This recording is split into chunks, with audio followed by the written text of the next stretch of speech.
السلام علیکم ورحمۃ اللہ وبرکاتہ۔ امید کرتا ہوں آپ سب خیریت سے ہوں گے۔ اگر آپ نے ابھی تک میرے یوٹیوب چینل کو سبسکرائب نہیں کیا تو اسے سبسکرائب کریں، کیونکہ آج سے آگے جوانوں کے حوالے سے ایک بک پڑھنے کی توفیق حاصل ہوئی ہے۔ اس میں سے چند پوائنٹ جو اچھے لگے ہیں وہ آپ لوگوں کے ساتھ شیئر کروں گا، یعنی اپنی جوانی کی کس طرح حفاظت کر سکتے ہیں۔ آج کل آپ دیکھ رہے ہیں آئے روز جوان خراب ہو رہے ہیں۔ اس کی وجہ کیا ہے؟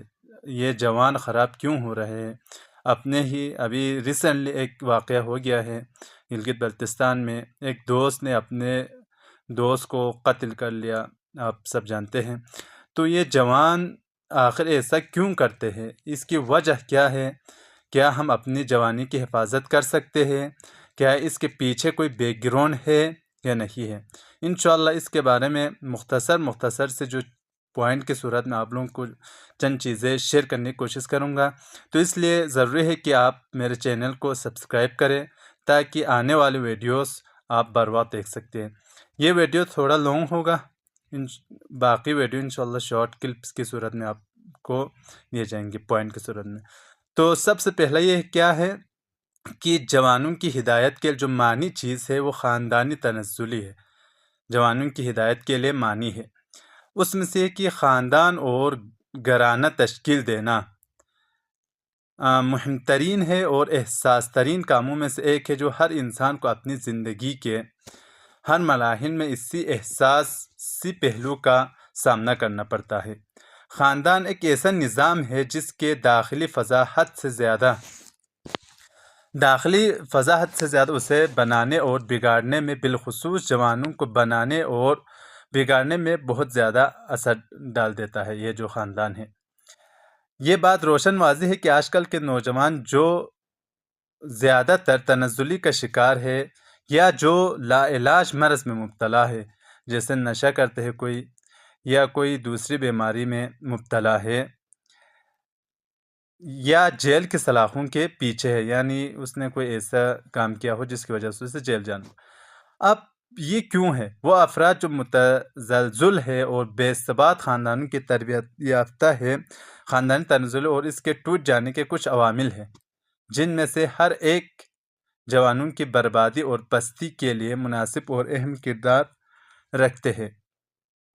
اب یہاں پہ ہے خاندانی نقص کہاں سے پیدا ہوتے ہیں۔ اب یہ جوان ہے، ڈائریکٹ تو جوان نہیں ہو گیا ہوگا، اس کے کچھ سٹیپس وائز وہ جوان ہوتے ہیں۔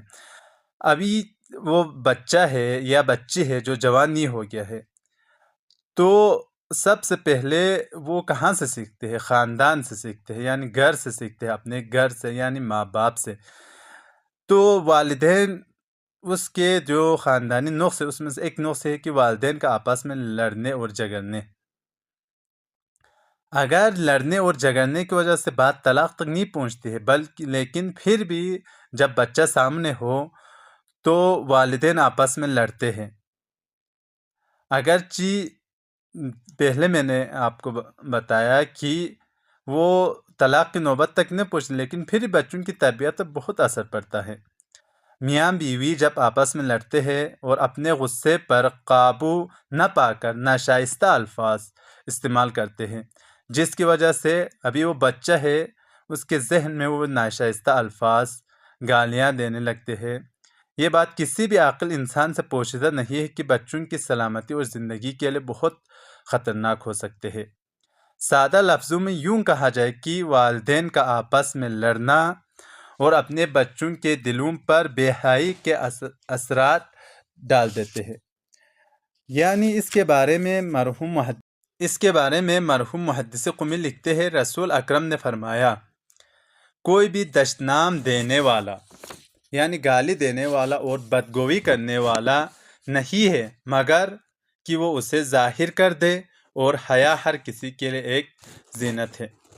حضرت سلمان فارسی کے ایک قول ہے، فرمایا کرتے تھے کہ جب خداوند عالمین کسی انسان کو ہلاک کرنا چاہتا ہے تو اس سے حیا کو چھین لیتا ہے، بس اگر حیا چھین لی جائے تو وہ خائن بن جاتا ہے۔